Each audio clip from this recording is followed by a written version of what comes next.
Friends, എല്ലാവർക്കും നമസ്കാരം. Entertainment കിഴിയിലേക്ക് എല്ലാവർക്കും സ്വാഗതം. യെസ്, എന്റർടൈൻമെന്റ് കിഴി കിഴി എപ്പിസോഡാണ്. ഒരുപാട് അപ്ഡേറ്റ്സ് കണ്ടെല്ലാം കിഴിക്കത്തിന് കിഴിയിലേക്ക് പോവാം.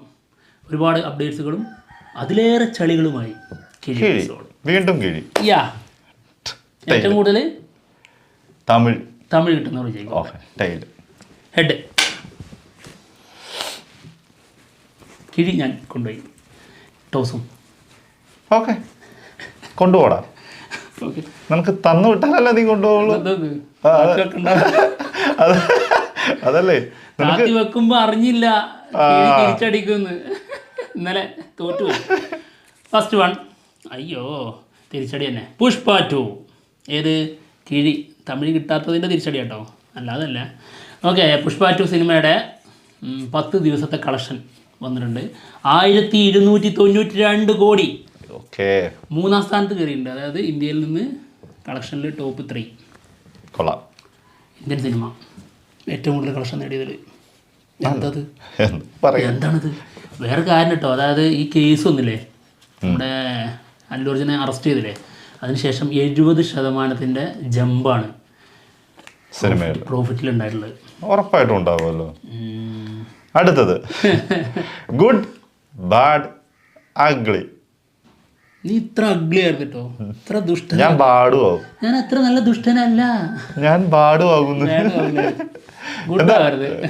അത് നമുക്ക് താല്പര്യം. എന്താണെങ്കിലും സിനിമയുടെ ലൊക്കേഷൻ സ്റ്റിൽ വന്നിട്ടുണ്ട്, കാണാം. ഓക്കെ, ഇപ്പൊ ഇതൊക്കെ തന്നെ പരിപാടി. ഫുൾ ലൊക്കേഷൻ സ്റ്റിൽസാണ് വന്നുകൊണ്ടിരിക്കുന്നത്. ഗുഡ് ബാഡ് അഗ്ലിൻ്റെ സ്റ്റിൽസ് മൊത്തം ഞെട്ടിച്ചുകൊണ്ടിരിക്കുകയാണ്. ഓക്കെ, അടുത്ത വിടാമുയർച്ചി. അജിത്ത് നിന്നെ സഹായിക്കാൻ മാത്രമല്ലടാ, എന്നെ സഹായിക്കാൻ വരും. വിടാമുയർച്ചി സിനിമയുടെ റിലീസ് ഡേറ്റ് ഇവർ അനൗൺസ് ചെയ്തിരുന്നത് പൊങ്കൽ എന്നുള്ളത് മാത്രമായിരുന്നു. എന്തായാലും സിനിമ ജനുവരി 10 റിലീസിനെത്തും എന്നുള്ളതാണ് കേൾക്കുന്നത്.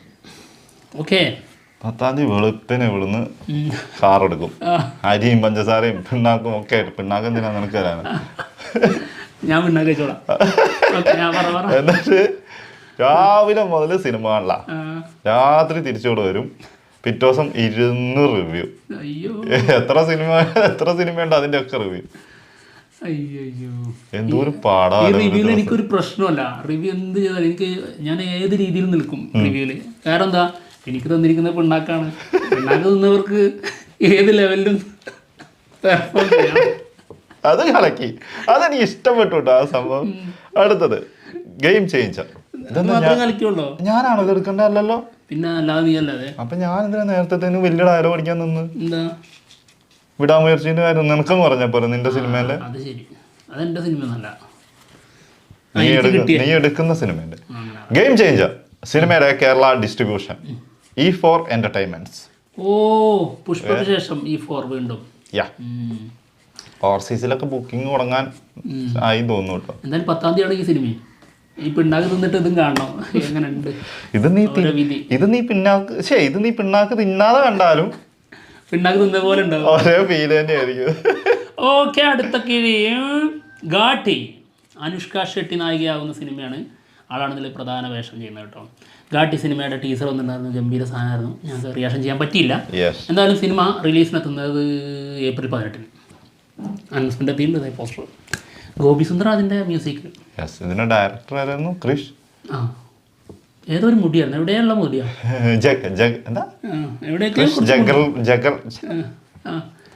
അങ്ങനെ എന്തോ സാധനം. ജഗന്നാകുന്ന മുടി എന്താണ്? എവിടെ കുറച്ച് മുടിയുള്ള ഒരാള്. ജഗർല മുടി. കുറച്ച് മുടി എവിടെയാണെങ്കിലും മുടിയാണ്. ഓക്കെ, അടുത്തത് മുഫാസ സിനിമയുടെ റിലീസ്. എന്താ കാര്യം, ഡിസംബർ 20-ാം തീയതി. ഈ സിനിമയ്ക്ക് വോയിസ് ഓവർ കൊടുത്തിരിക്കുന്നത് തെലുങ്കില് മഹേഷ് ബാബു ആണ്. അതിന് ഭയങ്കര സന്തോഷമുണ്ടെന്നാണ് ഇതിന്റെ ബാരി ജെൻകിൻസ് ഇതിന്റെ ഡയറക്ടർ പറഞ്ഞിട്ടുള്ളത് കേട്ടോ. അതായത് ഓരോ ഭാഷയിലും ഓരോരുത്തരെ കൊടുത്തിട്ടുള്ളത്. ഇപ്പോൾ മലയാളത്തിൽ ആരാണ്? ബോളിവുഡിൽ നമ്മൾ ഷാറൂഖ് ഖാനാ. മലയാളത്തിൽ ലാലേട്ടനല്ലേ? ലാലേട്ടനാണോ? ആരാണ് എനിക്ക് ഓർമ്മയില്ല. എന്തായാലും ആരുമാണ്. ഓക്കെ, അത് നോക്കിയിട്ട് പിന്നെ പറയാം.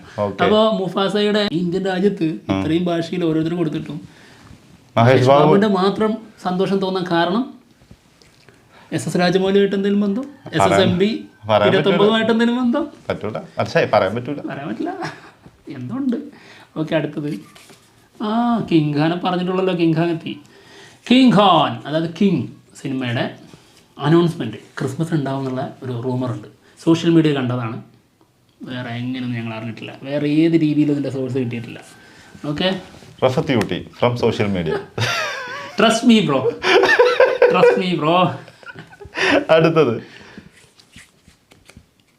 എൻ്റെ 28 ഇയേഴ്സ് ലേറ്റർ 2 സാധനം കിടക്കാച്ച് കിട്ടിയായിരുന്നു. തമിഴ് പിടിച്ചത് കൊണ്ടാ, അല്ല ഇംഗ്ലീഷും പറഞ്ഞത്. എന്താണെങ്കിലും സിനിമയുടെ ഇതിൻ്റെ ഫസ്റ്റ് ലുക്കും ട്രെയിലറും എല്ലാം ഒരുമിച്ച് വന്നിട്ടുണ്ടായിരുന്നു. അപ്പം നമ്മൾ പറഞ്ഞായിരുന്നു ഇതിനകത്ത് കിലിയൻ മർഫി ഫസ്റ്റ് ലുക്കിൽ നമ്മൾ ഞെട്ടിച്ച് കളഞ്ഞു എന്നുള്ള കാര്യം പറഞ്ഞിട്ടുണ്ടായിരുന്നു.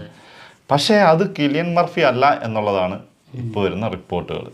അതായത് ഫസ്റ്റ് ലുക്കിലുള്ളത് എന്തെന്നോ അൻഗസ് നെയിൽ അല്ലേ, അൻഗസ് നെയിൽ അങ്ങനെയാണ്, അങ്ങനെ ഒരാളാണെന്നാണ്, അതൊരു മോഡലാണെന്നാണ്. എന്താണെങ്കിലും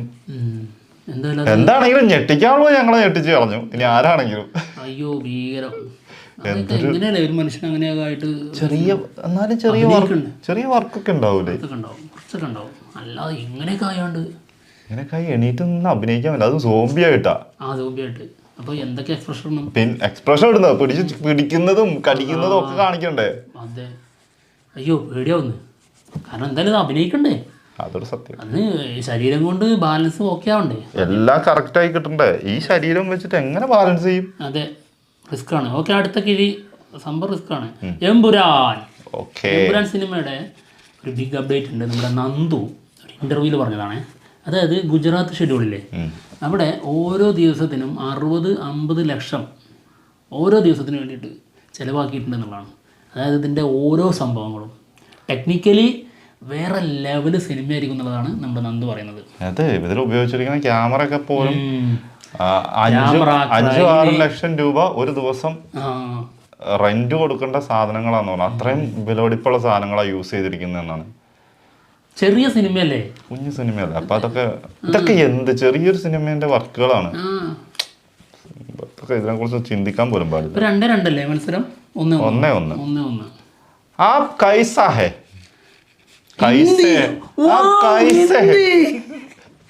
ഇതൊന്ന് പറയാൻ പെടുന്ന പാട് എനിക്ക് മാത്രമേ അറിയുള്ളൂ.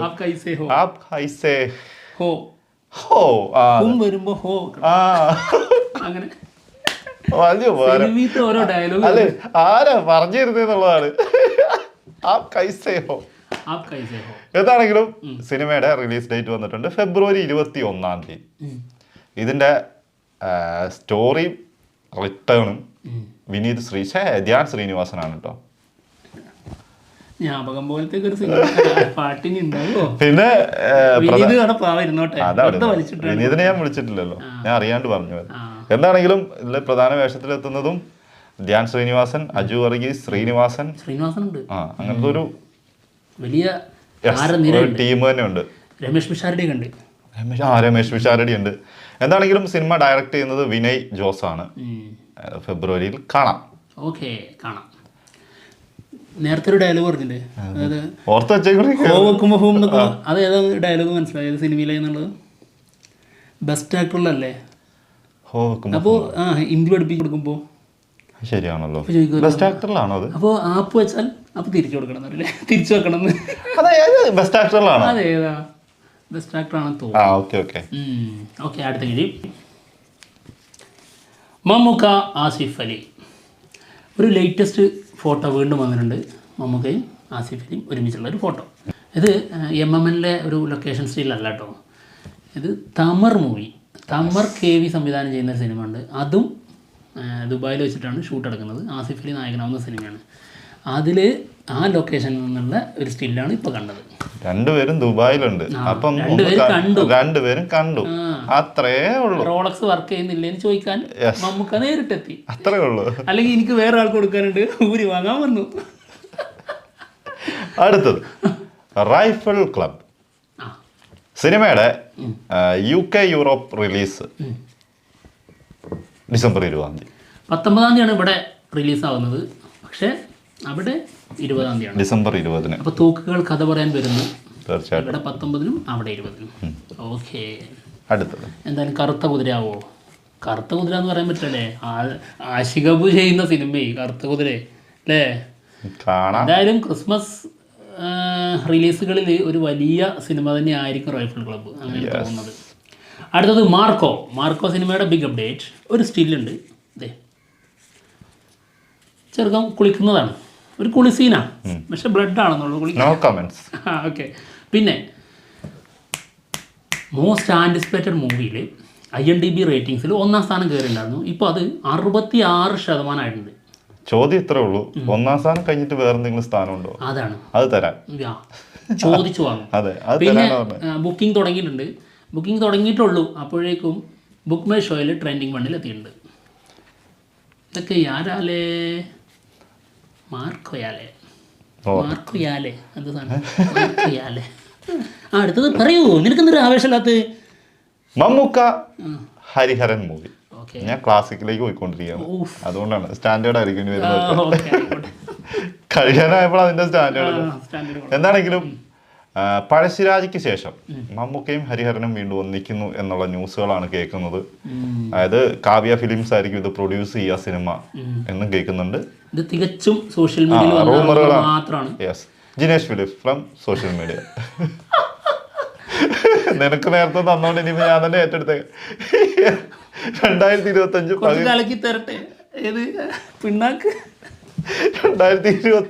പകുതിയോടെ സിനിമയുടെ ഷൂട്ട് നടക്കും എന്നുള്ളതൊക്കെയാണ് കേൾക്കുന്നത്. സോഷ്യൽ മീഡിയ എങ്ങനെ ചർച്ച ചെയ്യുന്നുണ്ട്. എന്തായാലും ട്രസ്റ്റ് മീ ബ്രോ. ഓക്കെ, അടുത്ത കിഴി. അയ്യോ, ഞാൻ ജയിച്ചുട്ടാ. ഇന്ത്യൻ 3 ജയിച്ചു ഞാനേ. ശരിക്ക് ഇന്നസെന്റിന്റെ ആ ഒരു അവസ്ഥയാണ് എനിക്കുള്ളത്. ചിരിക്കണം, കരയണം, ചിരിക്കണം. ജയിച്ചോ? കേട്ടിട്ടുണ്ട്. ജയിച്ചു. ആദ്യം നീ ഇതൊന്ന് മൊത്തത്തിൽ തപ്പിക്കോ, ഇനി ഒരു കിഴി വല്ലതും ഉണ്ടോന്ന് എവിടെയെങ്കിലും എടുക്കാനോ ചാടാനോ. എന്നിട്ട് ഓക്കെ, എന്തായാലും ചിരി ജയിച്ചതിൻ്റെ ഇനി സന്തോഷമില്ലാത്തൊരു കാര്യമുണ്ട്. വിഷമം എന്തിനാന്ന് ചോദിച്ചു കഴിഞ്ഞാൽ ഇന്ത്യൻ 3 വരുന്നുണ്ട്. എല്ലാവരും ഓടിക്കോ. ജനുവരി 12 അല്ലേ? ജനുവരി 12 നെറ്റ്ഫ്ലിക്സിൽ OTT ആയിട്ട് വരും. OTT-യിൽ വരും. പക്ഷേ വേറൊരു കാര്യമുണ്ട്, ചിലപ്പോ ഈ സിനിമയായിരിക്കും മറ്റേനെക്കാട്ടിലും നല്ലത്. തിയേറ്ററിൽ കളിച്ചാൽ കുറച്ചും കൂടി അഭിപ്രായം കിട്ടുന്ന സിനിമ ചിലപ്പോ 3 ആയിരിക്കാം. ഞാനങ്ങനെ വിശ്വസിക്കുന്നില്ല. ഞാനങ്ങനെ വിശ്വസിക്കുന്നത് എന്തെന്നറിയോ, ഇന്ത്യൻ 2 പോലെ ഒരു സാധനം ഉണ്ടാവില്ല. അതെന്തായാലും ഇനി അതേപോലെ വരുമല്ലോ. പക്ഷെ അതിന്റെ കൂടെ ചെയ്ത സിനിമയാണ്, അപ്പൊ മൈൻഡ് മാറില്ലല്ലോ. അല്ല, മൈൻഡ് എന്നാലും എനിക്ക് തോന്നുന്നു ഒരു പഴയതാണല്ലോ, ട്രെയിലർ നമ്മൾ കണ്ടാണല്ലോ, ചരിത്രമാണല്ലോ, അത് കാണാൻ മതിയല്ലോ. അല്ലാതെ ഇതുപോലെയുള്ള സാധനങ്ങളൊന്നും കാണില്ലോ. താത്ത മറ്റേ ഇതും പിടിച്ചോണ്ട് നടക്കുന്നൊന്നും കാണണ്ടല്ലോ. അല്ല, ഇതൊക്കെയാണ് ഞാൻ പറഞ്ഞത്. എന്താണെന്നറിയോ, നമ്മള് ഇന്ത്യൻ 2 കണ്ടു. ഇന്ത്യൻ 2ന്റെ ലെവലിൽ എത്തൂല. അതാണ് പറയുന്നത്. അതിനേക്കാട്ടിലും മികച്ചതായിരിക്കും എന്നാണ് പറയുന്നത്. അല്ലാണ്ട് സൂപ്പർ സിനിമയായിരിക്കും എന്നല്ല, അങ്ങനെ ഞാൻ ഉറക്കത്തിൽ പോലും പറയൂല. അതല്ല പറയുന്നത്, ഇതിനേക്കാട്ടിലും കുറച്ച് നല്ലതായിരിക്കും. കുറച്ച് ഒരു പൊടിക്ക് അത്രേ ഉള്ളൂ. എന്താണെങ്കിലും കിഴി എപ്പിസോഡോട് തീർന്നിരിക്കുകയാണ്. മറ്റുള്ള വിശേഷങ്ങളായിട്ട് ഉടനെ വരാം. ബൈ.